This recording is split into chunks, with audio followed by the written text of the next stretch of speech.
What happens when the most private betrayals are put on display for the whole world to see?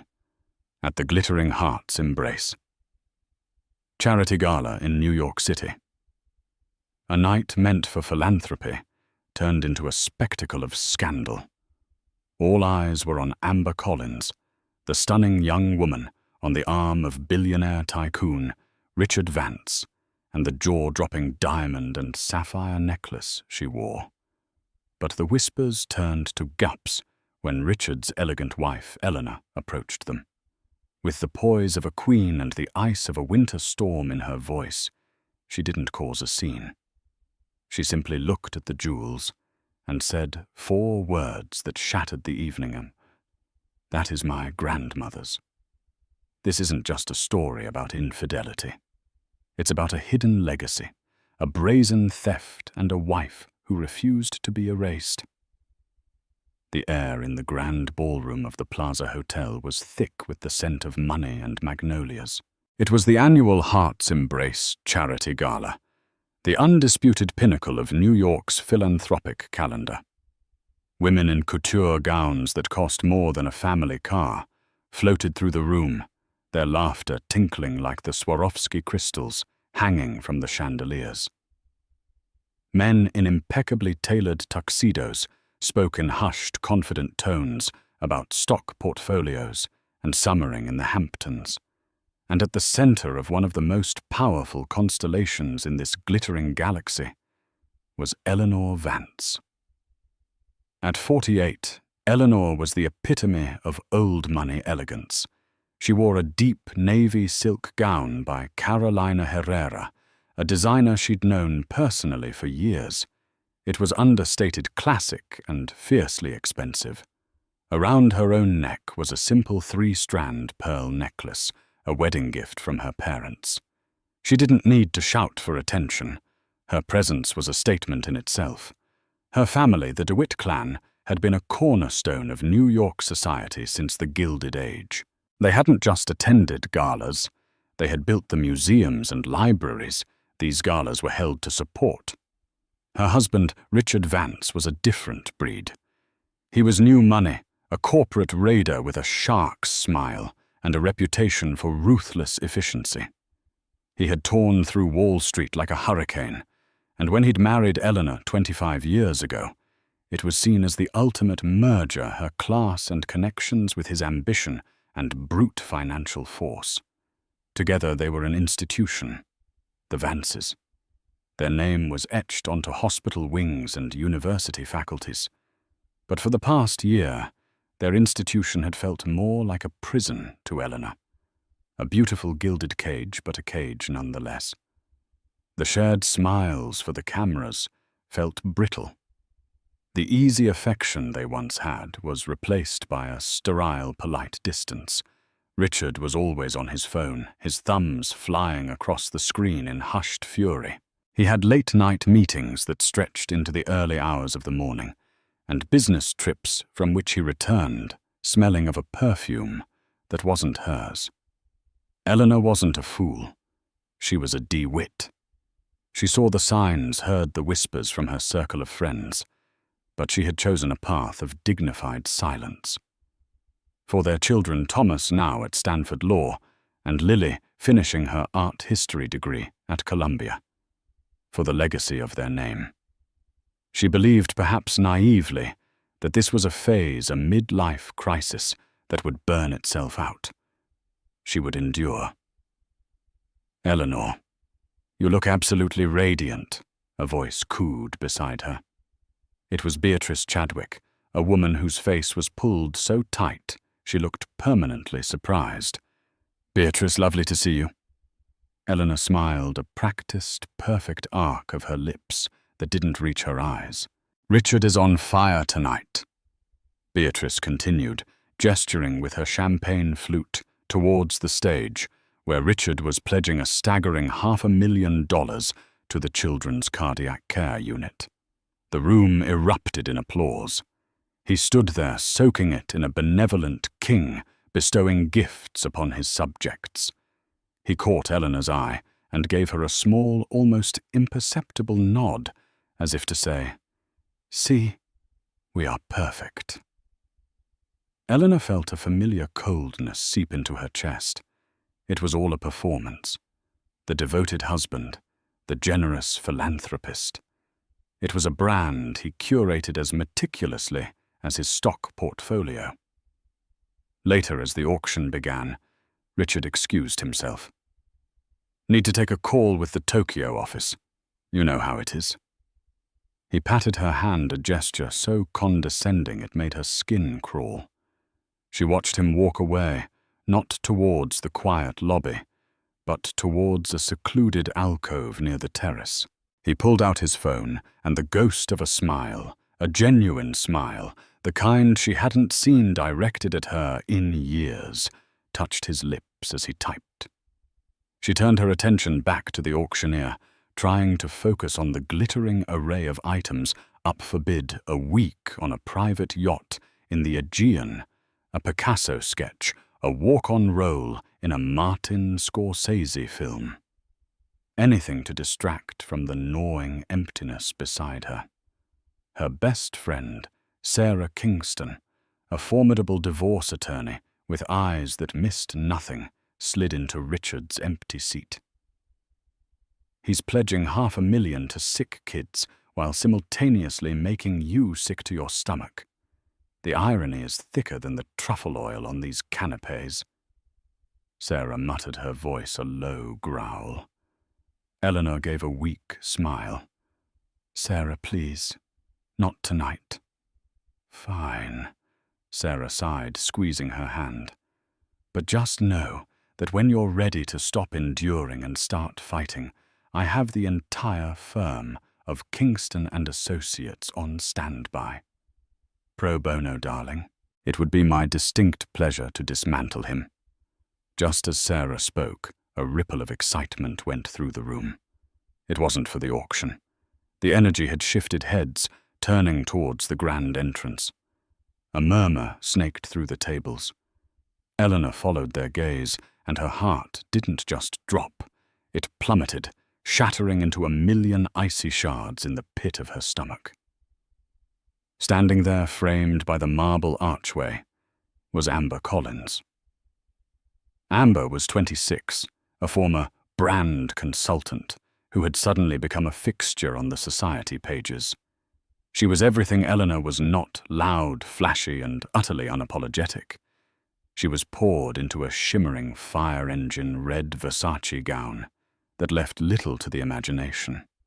Her blonde hair was styled in voluminous waves, and her smile was dazzlingly white. She was a supernova in a room of quiet constellations, and she was heading directly for the main Vance Foundation table. But it wasn't her presence alone that made Eleanor's blood run cold. It was what was glittering around her neck. A necklace. A cascade of brilliant cut diamonds, so large they seemed to capture and hold all the light in the room. They were intricately woven together in a platinum setting reminiscent of Belle Epoque craftsmanship, and at its heart, resting in the hollow of Amber's throat, was a sapphire. It wasn't just any sapphire. It was a flawless cornflower blue cushion-cut stone, at least 50 carats, so deep and vivid it looked like a piece of the midnight sky. Eleanor's breath hitched. Her hand flew to her own pearls, the smooth, familiar orbs, suddenly feeling like a child's toy. She knew that necklace. She had traced its every curve in old photographs. She had read about its history in her grandmother's journals. It was a masterpiece designed by Van Cleef & Arpels in 1925 for her grandmother, Anneliese de Witt. It was a one-of-a-kind piece, legendary in certain circles, known simply as the Star of Anneliese. And it was supposed to be locked away in the Vance family's private vault at the J.P. Morgan facility on 57th Street. The world seemed to slow down, the ambient chatter of the Gala, fading into a dull, distant roar in Eleanor's ears. All she could see was the necklace, It was more than a piece of jewelry. It was a repository of memories, a tangible link to a woman she had adored. She remembered her grandmother Annalise, a woman of formidable grace and quiet strength, wearing it at her golden wedding anniversary. She remembered the stories how Annalise had worn it to meet President Roosevelt, how its cool weight felt against her skin when, as a small child, Eleanor was allowed to touch it for just a moment before it was put away. The star of Annalise was her inheritance. It was meant to be passed to Lily on her wedding day. It was priceless, not just in monetary value, though a recent appraisal for insurance purposes had placed it north of $10 million, but in sentimental worth. It was the heart of the DeWitt legacy. And now it was adorning the surgically enhanced décolletage of her husband's mistress. Amber Collins moved with the predatory grace of a panther. She knew every eye was on her, and she reveled in it. She wasn't just attending the gala, she was making a statement. This wasn't a quiet affair. It was a public coronation. As she navigated the tables, people fell silent.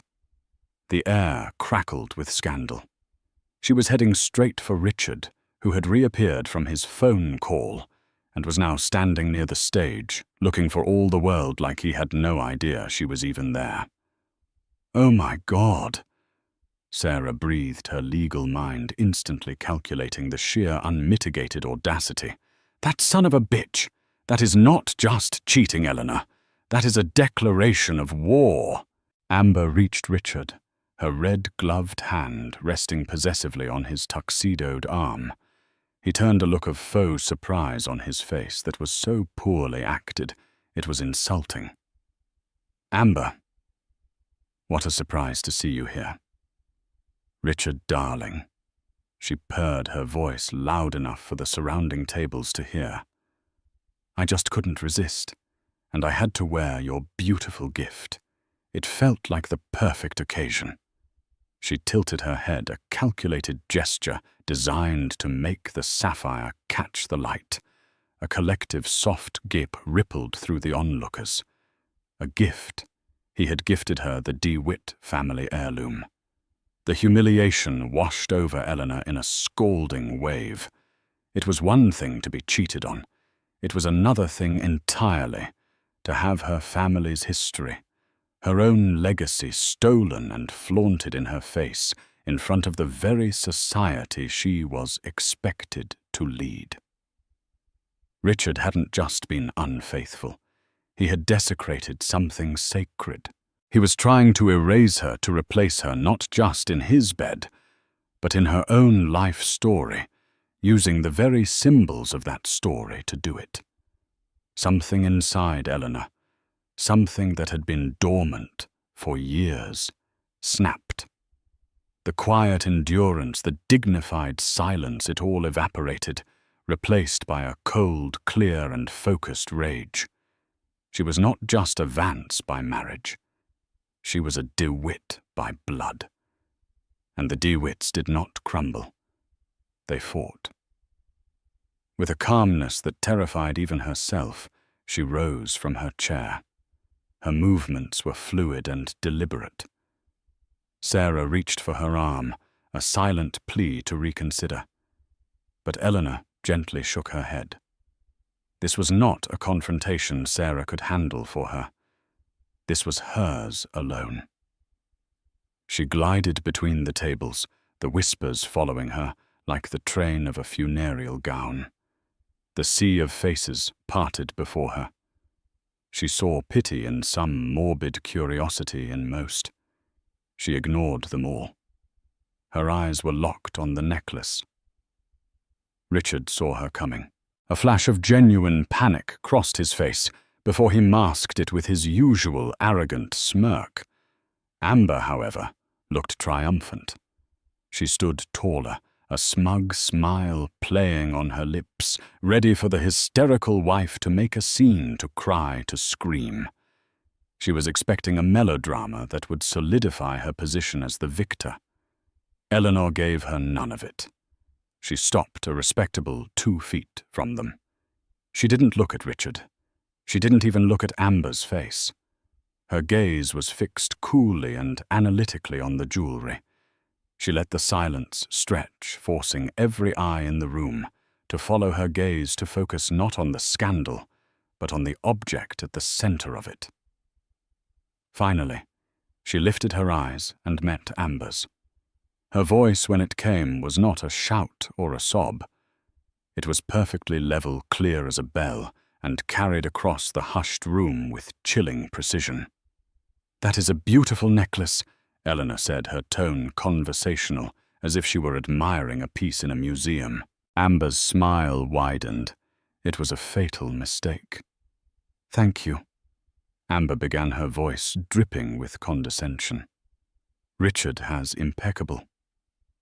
Eleanor cut her off, not by raising her voice, but by simply continuing to speak her words, slicing through Amber's like a diamond blade through glass.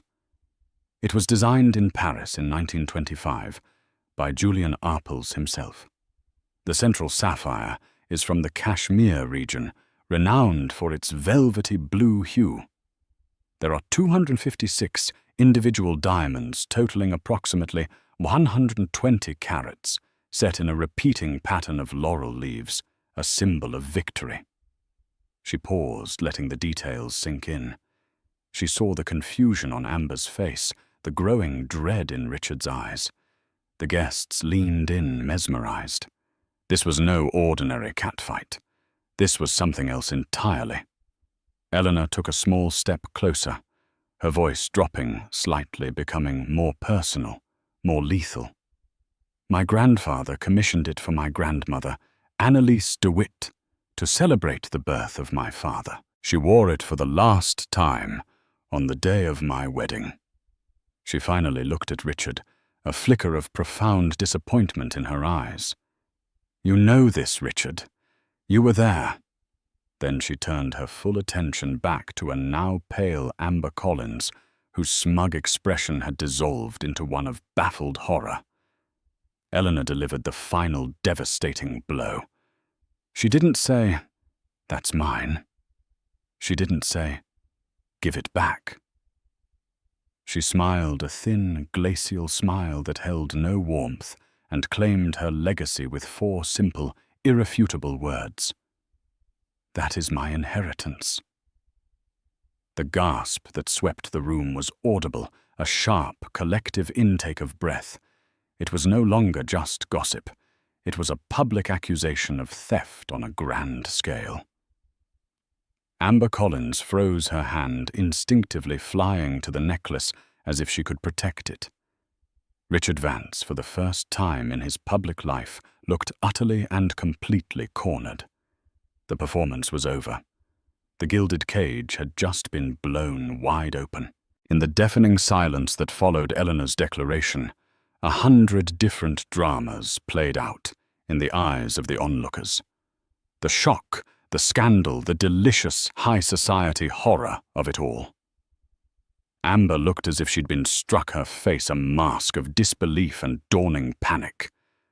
Richard, regaining a fraction of his composure, took a step forward, his voice a low, menacing growl, meant only for Eleanor. "Eleanor, you are making a scene. You are embarrassing yourself," he hissed, his eyes flashing with fury. "You've had too much champagne. Let's go home." He reached for her arm, attempting to physically remove her from the situation he had created. Eleanor pulled her arm back with a sharp, decisive movement that surprised him. The submissive wife he had taken for granted for years was gone. In her place stood a stranger, a calm, formidable woman who met his rage not with fear, but with a look of profound pity. "No, Richard," she said, her voice still unnervingly steady. "I am not going anywhere with you, but I suggest you have your lawyer contact my lawyer in the morning." She glanced pointedly at Sarah, who was now standing a few feet away, her expression a mixture of fierce pride and professional readiness. I believe you know Sarah Kingston." With that, Eleanor turned her back on him and on Amber. She didn't storm out. She didn't run. She walked with her head held high through the parted crowd. The whispers now were not just about infidelity, but about the audacity of the theft, the cold fury of the wife. She had not only exposed the affair, she had framed the narrative. She was not the victim. She was the arbiter of justice. As she passed the table of old family friends, Margaret Rothschild, a woman whose opinion held immense weight in their circle, caught her hand. "Your grandmother would be proud, Eleanor," she said quietly. Her eyes filled with respect. It was a small gesture, but it was everything. It was validation. It was the closing of ranks. Society had chosen its side. Sarah caught up with her in the lobby, already shrugging into her coat. "My driver is right outside. Let's go." The ride to Eleanor's Upper East Side townhouse, her townhouse inherited from her parents, another piece of the DeWitt legacy that Richard had merely occupied, was silent. Eleanor stared out the window at the blurred lights of the city, her mind a whirlwind. The adrenaline that had propelled her through the confrontation was beginning to fade, leaving behind a deep, bone-aching tremor. As they stepped into the grand, marble-floored foyer, the silence of the house felt immense. The staff had retired for the night. It was just the two of them. Eleanor finally let her composure crack, sinking onto a brocaded armchair, her body trembling. "Did I do the right thing, Sarah?" She whispered the question hanging in the cavernous space. Sarah knelt before her, taking her cold hands. "The right thing, Eleanor, what you did tonight was biblical. You didn't just stand up for yourself. You defended your entire family history. You took a situation designed to humiliate you and turned it into his public execution. In the history of marital warfare, that was the Battle of Agincourt." A small, watery laugh escaped Eleanor's lips. "I just couldn't let her wear it. It felt like a violation, like he was stealing my grandmother's memory." "He was," Sarah said, her voice hardening. "And that's our legal angle. This isn't just a marital dispute over assets. That necklace is a specific, non-commutable inherited heirloom. It was never part of the marital pot. For him to take it from a vault he only had access to because he was your husband, and give it to his mistress. That's not just grounds for divorce, Eleanor. That's conversion. It's theft. And it's the leverage we are going to use to burn him to the ground." Eleanor looked up, her eyes clearing. The shock was receding, replaced by a steely resolve. "He will fight. He'll lie. He'll say he bought it for her, that it's a replica." "Let him," Sarah said with a grim smile. "He can't replicate 100 years of history. We can. First thing tomorrow morning, we get an emergency court order to have the necklace independently appraised and examined by an expert.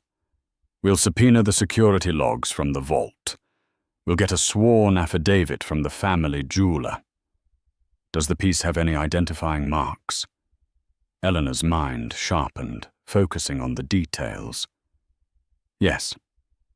My grandmother had her initials ADW for Annalise DeWitt, and the year 1925 secretly inscribed by Van Cleef and Arpels on the back of the sapphire's platinum setting.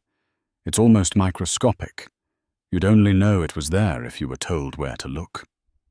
Sarah's eyes lit up. "That's it. That's the silver bullet. He won't know about that. He and his little tramp will hand it over thinking they can brazen their way through it, and we'll have them cornered." She stood up, pacing the foyer, her legal mind already mapping out the strategy. "This is what we do. We hit him fast and we hit him hard, before he can hide his assets or spin the story. I'll have a team from my firm at my office at 7 a.m. We'll file for divorce on grounds of adultery and misappropriation of assets. We'll file for an immediate freeze on all your joint accounts and an injunction to prevent him from entering this house or accessing the vault. Eleanor straightened her back a DeWitt once more. Do it. He'll try to paint you as unhinged, Sarah warned. The press will have a field day. Let them, Eleanor replied, her voice cold as ice. Richard has built his entire empire on an image of untouchable success and family values. I am about to show the world that his foundation is built on lies and theft. He cared more about his reputation than he ever did about me. Let's see how his reputation survives this. The plan was set. The battle lines were drawn. As the first light of dawn began to creep over the New York skyline, Eleanor Vance was not thinking about her broken heart. She was thinking about her grandmother's necklace. She was thinking about the laurel leaves that symbolized victory. And for the first time in a very long time, she felt ready for a fight. The allies were in place, the strategy was clear, and the war for her life, her legacy, and her future had just begun. Richard Vance did not come home that night. He fled the Gala with Amber in tow, a chaotic retreat under the glare of 100 smartphone cameras. The footage was already viral before they reached the glistening, impersonal lobby of the Mandarin Oriental, where Amber had been living in a suite paid for by a corporate credit card. The silence in the elevator on the way up to the 45th floor was thick with Amber's panic and Richard's simmering rage. The moment the suite door closed behind them, the dam broke. "What the hell was that, Richard?" Amber shrieked, tearing the magnificent necklace from her throat and throwing it onto a marble console table. The clatter of diamonds and platinum against stone was sickening. "She humiliated me in front of everyone. She called me a thief." "Lower your voice." Richard snapped his face a thunderous mask. He was pacing the length of the room, yanking at his bow tie as if it were a noose. "Do you have any idea what you've done? Flaunting that thing I told you it was a statement piece, not to wear it to an event where she would be—" "You gave it to me," Amber cried, her voice rising in hysteria. "You said it was a gift, a symbol of our future. You told me it was vintage from a private Sotheby's auction. You never said you stole it from your wife's crypt." "It's not stolen, you idiot!" he roared, finally rounding on her. "It's an asset. It was just sitting there in a box, wasted. I wanted to see it on a woman who was alive, vibrant, not on some relic in waiting." But even as he said the words, they sounded hollow, a weak justification for a catastrophic miscalculation. He had underestimated Eleanor. He had seen her quiet dignity as weakness, her tolerance as apathy. For years he had moved through their life with impunity, believing she would never challenge him, never risk the perfect facade they had built. He had thought giving Amber the necklace was the ultimate power move, a way to show his mistress she was the one who truly mattered, while simultaneously proving to himself that he was beholden to no one, not even to the hallowed history of the DeWitts. It had been an act of supreme arrogance, and it had just blown up in his face. His phone began to buzz incessantly. Texts from his business partners, his PR team, his board members. The story was spreading like wildfire through their elite circles. Richard Vance's wife publicly accuses his mistress of wearing stolen family jewels. It was a PR nightmare that threatened to unravel the carefully constructed image of a stable, powerful titan of industry. Okay, he said, forcing himself to calm down, to think like the predator he was. "This is damage control. First thing you say nothing, to anyone. Not your friends, not your mother, and especially not the press. Are we clear?" Amber, sobbing now, nodded numbly. We need a story, he continued, thinking aloud. A solid one. Eleanor is unstable. She's been under a lot of stress. Menopause. It makes women irrational. She's seeing things, getting confused. The necklace. It's a replica. An exquisite one, but a replica. I had it commissioned for you as a gift. The original is safe in the vault. She's just having a hysterical episode. It was a slimy, sexist, and deeply cruel defense, but it was the only one he had. He grabbed his phone and dialed his lawyer Arthur Gould, a man as ruthless as he was, albeit with a law degree. Arthur, we have a situation, Richard said, his voice now calm and commanding. Eleanor had a bit of a public breakdown tonight at the Heart's Embrace Gala. You're going to be hearing from Sarah Kingston. Here's our position. My wife is unwell and confused. We're very concerned for her mental state. I commissioned a piece of jewelry for a friend, Miss Amber Collins, that bears a resemblance to a family heirloom, and Eleanor became hysterical. We need to get ahead of this. Arthur, ever the professional, was silent for a moment. A replica. Can you prove it? I will, Richard said firmly. I'll get the documentation. I'll call my guy at Cartier tomorrow, someone I trust. I'll pay whatever it takes to have papers drawn up, backdated, appraisals, receipts, sketches. The works. We'll say it was a custom job. He'll vouch for it. It's risky, Richard, Arthur warned. If they can prove the necklace she was wearing is the original, you're not just looking at a messy divorce. You're looking at perjury and fraud. They can't prove it, Richard said with a confidence he didn't feel. It's my word, and soon Cartier's paperwork against the ramblings of a scorned woman. Who are they going to believe? His next call was to Marcus Thorne, his oldest board member, and a man who valued stability above all else. Richard fed him the same story, Eleanor's unfortunate episode, his concern for her health, the misunderstanding over a gift. He painted a picture of a loving husband dealing with a tragic but private marital issue. This will blow over Marcus, Richard assured him. It's a domestic squabble, nothing more. It won't affect the business. But as he ended the call, he knew it was a lie. This was not a squabble. Eleanor had drawn a line in the sand, and she had done it with the full weight of the DeWitt name behind her. His final task was the most distasteful. He needed to neutralize the one person who could definitively identify the necklace the DeWitt family jeweler. The Dubois family had been handling the DeWitt collection for 3 generations. Their shop, Dubois & Fields, was a discreet institution off Madison Avenue. Old Mr. Dubois would know the star of Annalise better than anyone. Richard found the number and called despite the late hour. An elderly, slightly frail voice answered. Mere Dubois. Richard began his tone, a mixture of false concern and veiled threat. Richard Vance here. I'm afraid my wife Eleanor is going through a difficult time. She may be in contact with you about a piece of jewelry, her grandmother's necklace. She has some confused ideas about it.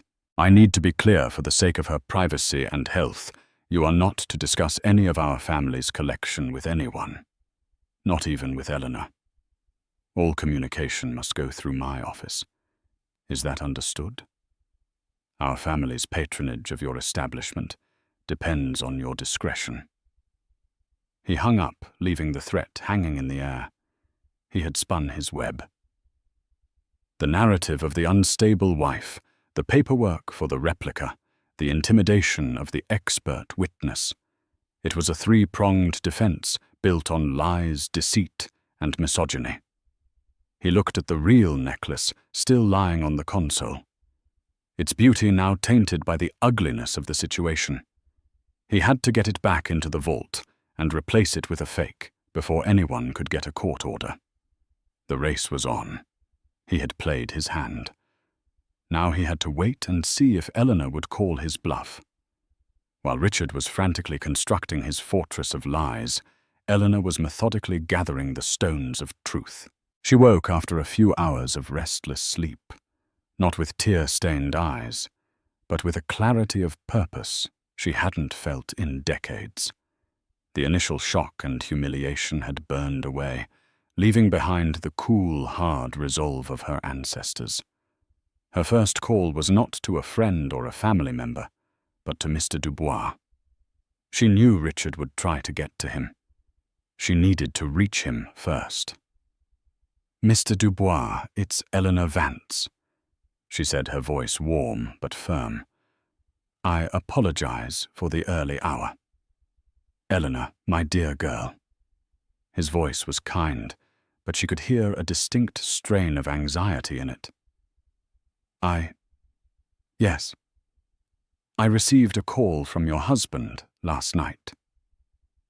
"I imagined you might have," Eleanor said calmly. "He likely told you I was unwell or confused. He may have threatened to withdraw your business." There was a pause on the other end of the line. "He was very insistent on my discretion," Dubois admitted carefully. "Of course he was," Eleanor said. Mr. Dubois. My father considered your father his most trusted confidant in matters of our family's collection. I am hoping I can place that same trust in you. What I am about to ask of you is a matter not just of business, but of legacy. My grandmother's legacy." She laid out the situation clearly and concisely, without emotion. The theft from the vault, the public spectacle, Richard's inevitable claim that the necklace was a replica. "He wants to erase my family's history, Mr. Dubois. He is counting on people like you to be silenced. I am counting on your integrity." The old man was silent for a long moment. When he spoke again, the anxiety was gone, replaced by a steely resolve that matched her own.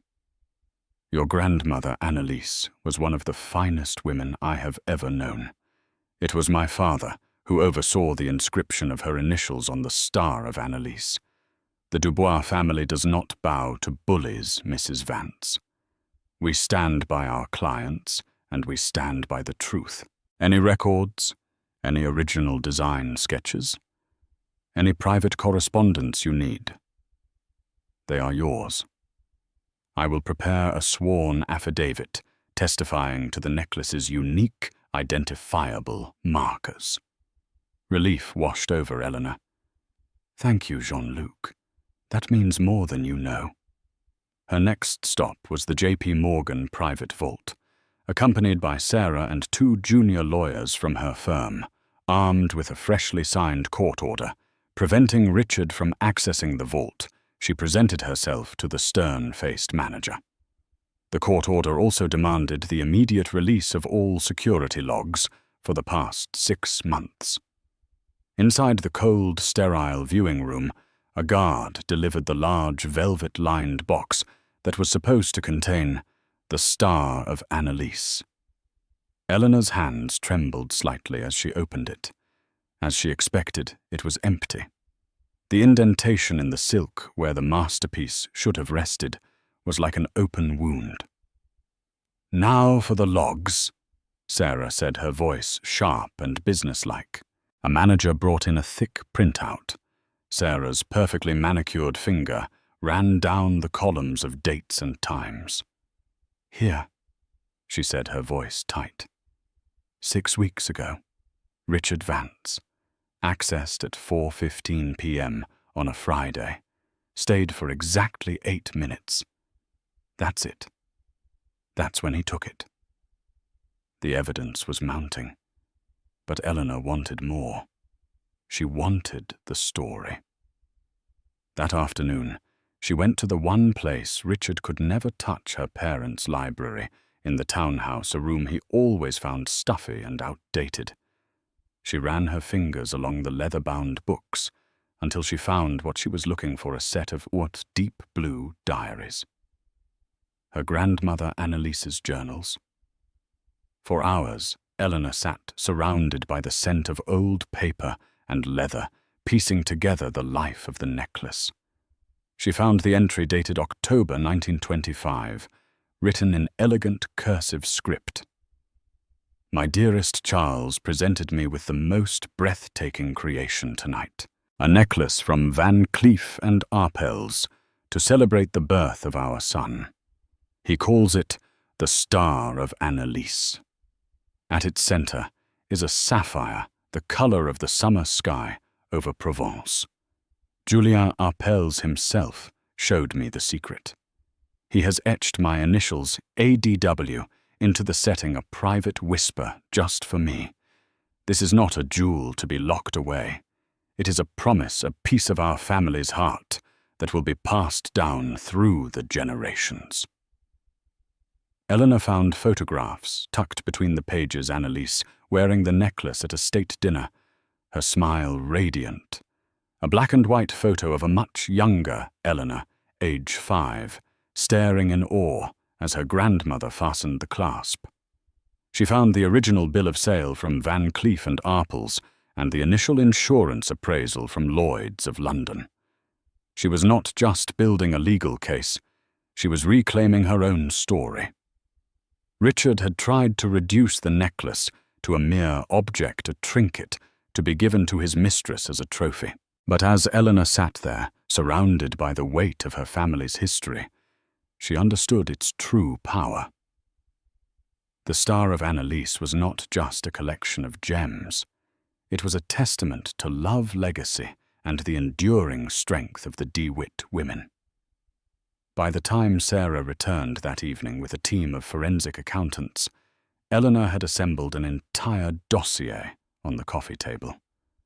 The photographs, copies of the journal entries, the original receipts, and a letter of intent from Mr. Dubois.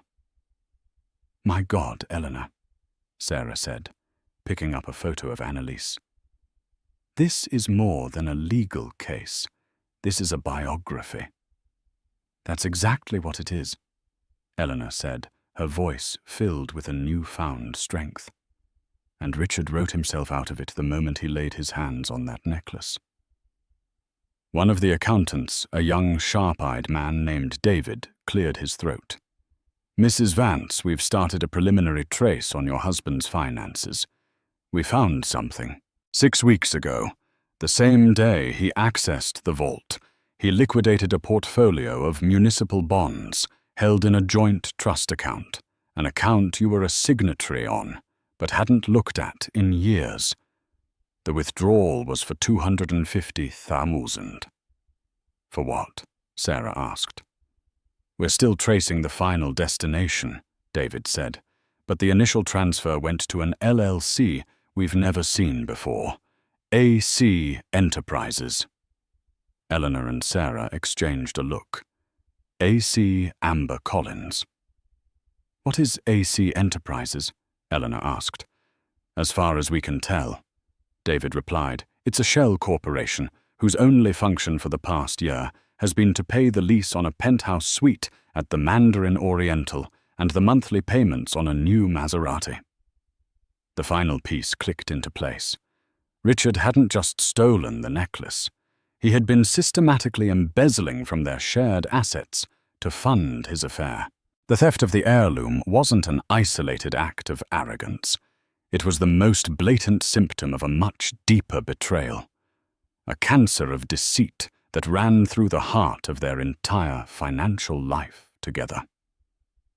The web Richard was weaving was one of lies, but Eleanor's was woven from indisputable fact, historical record, and now a clear financial paper trail. The battlefield was no longer just the ballroom of the plaza. It had expanded to the vaults, the boardrooms, and the courts, and Eleanor Vance was armed and ready. The morning after the gala, the war began not with a shout, but with the quiet, devastating efficiency of the law. At precisely 900 a.m., a legal courier delivered a document to Richard's lawyer, Arthur Gould, so thick it landed on his desk with the authority of a tombstone. It was Eleanor's petition for divorce, and it was a masterpiece of strategic annihilation. Sarah Kingston had left no stone unturned. It detailed the adultery with cold precision, cited the grand theft of a multi-million-dollar heirloom, and most critically alleged a pattern of gross financial misconduct, demanding an immediate and comprehensive audit of every asset bearing the Vance name. Simultaneously, a court official served a subpoena on a terrified Amber Collins at the Mandarin Oriental, demanding she surrender the necklace to the neutral custody of Christie's auction house for expert verification. Richard, on a frantic call, ordered her to comply. "It's a replica, remember?" he snarled, his voice tight with a panic he couldn't conceal. "I have the paperwork from Cartier. We will bury her in documentation." He was betting everything on a desperate bluff, a fortress of forged papers he was paying a fortune to erect. He failed to realize Eleanor was no longer attacking the fortress. She was systematically blowing up its foundations. While Richard focused on the lie of the necklace, Eleanor, Sarah, and a team of forensic accountants had turned her townhouse library into a war room. They followed the money, and the trail they uncovered was more rotten than Eleanor had ever imagined.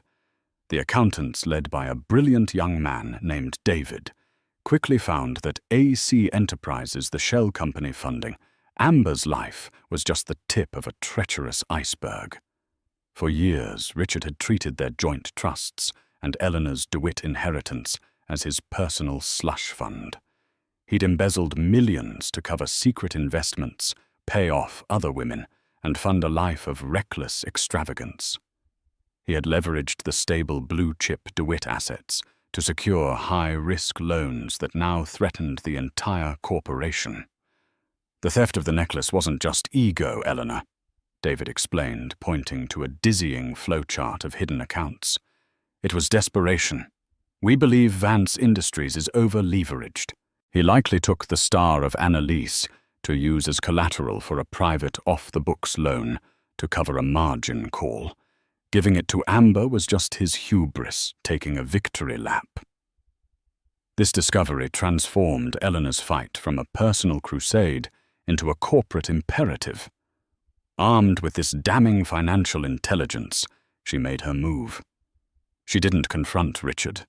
Instead, she invited the 3 senior members of his board, led by the venerable Marcus Thorne, to her home. They arrived expecting to mediate a messy, emotional divorce. They were met by a calm, resolute CEO-in-waiting. With Sarah by her side, Eleanor laid out the case not as a scorned wife, but as the primary stakeholder, whose family money formed the bedrock of their company. She presented the irrefutable evidence of the necklace's theft, then had David give a chilling 10-minute summary of Richard's financial crimes. She showed them how his personal recklessness had placed their entire corporation on the brink of disaster. "Richard has become the single greatest liability to the company we all built," Eleanor stated, her voice resonating with cold authority. "When this becomes public, and without my intervention, it will the SEC investigation and the resulting scandal will gut the stock and shatter shareholder confidence. His personal corruption will be the company's epitaph." Marcus Thorne was pale. "What is it you want, Eleanor?" "I want to save my company," she countered. "I am offering you a choice. Stand with a thief and watch this corporation burn, or facilitate a clean, swift transfer of power. I want Richard's immediate resignation. I want his board seat and his controlling voting shares transferred to me as part of our divorce settlement. In return, I will handle this matter discreetly. The scandal dies today." It was a bloodless coup executed with surgical precision. The board members were stunned. They were being asked to oust their founder, but the alternative she presented, total corporate implosion, was unthinkable. "You have until the conclusion of our meeting at Christie's tomorrow to decide," Eleanor finished, leaving them to contemplate the abyss. That final meeting took place in a sterile conference room at Christie's, the air thick with tension. On one side of the table sat Eleanor, poised and regal, with Sarah and the elderly, dignified jeweler, Mr. Dubois. On the other side, a haggard Richard and his lawyer, Arthur Gould. In the center, on a black velvet tray, the star of Annalise glittered defiantly. A renowned gemologist, Dr. Albright, began the examination. Richard clutched his portfolio of forged Cartier documents, his last line of defense. Dr. Albright picked up the necklace, her expert eyes missing nothing. She examined the diamonds, the platinum, the setting. "The craftsmanship is of the highest order," she announced, her tone neutral. "Consistent with the work of Van Cleef and Arpels from the 1920s. "And with a perfect replica," Arthur Gould interjected weakly. Dr. Albright ignored him, turning her loupe to the back of the massive sapphire. The room was silent. Richard's jaw was clenched so tight, a muscle pulsed in his cheek. "Ah," the gemologist said softly before looking up, her gaze piercing Richard. "Mr. Vance, your submitted paperwork is highly detailed, yet it makes no mention of the microscopic maker's mark inscribed here on the setting." She looked directly at Eleanor's team. "It reads, ADW 1925. A collective sharp intake of breath was the only sound. It was the silver bullet, the secret detail Richard could never have known. As his lawyer began to stammer about forgeries, Mr. Dubois spoke, his voice imbued with the weight of history. "It is no forgery. My father witnessed Julien Arpels make that very inscription. His personal journals, which I have here, document it explicitly." He slid a notarized copy across the table. The lie was dead. Richard's face crumpled in defeat. But Eleanor was not finished. This wasn't just about reclaiming a necklace. It was about reclaiming her life. Sarah pushed a thick binder into the center of the table. "Now that we have established my client is the victim of grand larceny," she began, her voice like ice, "we can discuss the contents of this file. It is a preliminary report from our forensic accountants detailing years of embezzlement and corporate fraud. We were on the verge of submitting it to the district attorney and the SEC. The threat of prison, stark and real, finally landed, shattering the last of Richard's composure. Eleanor spoke for the first time, her voice calm and devoid of emotion. "Here are my terms, Richard. This is not a negotiation. You will resign from Vance Industries, effective immediately. You will cede your board seat and transfer all of your controlling shares to me in a sealed divorce settlement. You will walk away with a nominal severance and sign a permanent non-disclosure agreement. In return, this binder remains closed. My goal is to protect the company, not to see you in jail." She stood up, the undisputed victor. "You have 1 hour to sign." There was no choice to make. Richard, the great titan of industry, gave a single, shuddering nod of defeat. His empire had crumbled undone by a century-old secret etched in platinum. Eleanor walked to the table. She picked up the star of Annalise, its familiar cool weight a comfort in her hand. She did not look at Richard again. Holding her head high, she turned and walked out of the room, leaving the man who had tried to erase her to face the ruins of his own making. The battle was over, and she had won everything. And so the story of the Vance divorce never became the tabloid spectacle it could have been. Richard Vance quietly resigned, citing health reasons, and disappeared from the public eye. Amber Collins, stripped of her benefactor and her ill-gotten gains vanished back into obscurity. But Eleanor Vance, well, she was just getting started. She took her seat at the head of the boardroom of what became, under her leadership, the DeWitt Vance Corporation, steering it with an integrity and vision it had lacked for years. The star of Annalise was not locked away. Eleanor wore it not as a symbol of painful memories, but as a reminder of her own strength, a testament to the quiet power that lies in legacy truth, and a woman who finally decided she would no longer be silenced. Her story is a powerful lesson that sometimes the most valuable things we inherit aren't jewels, but the courage to fight for what is rightfully ours. What did you think of Eleanor's incredible journey from a silent wife to a corporate powerhouse? Let me know your favorite moment of her epic comeback in the comments below. If you found her story as inspiring as I did, please give this video a thumbs up.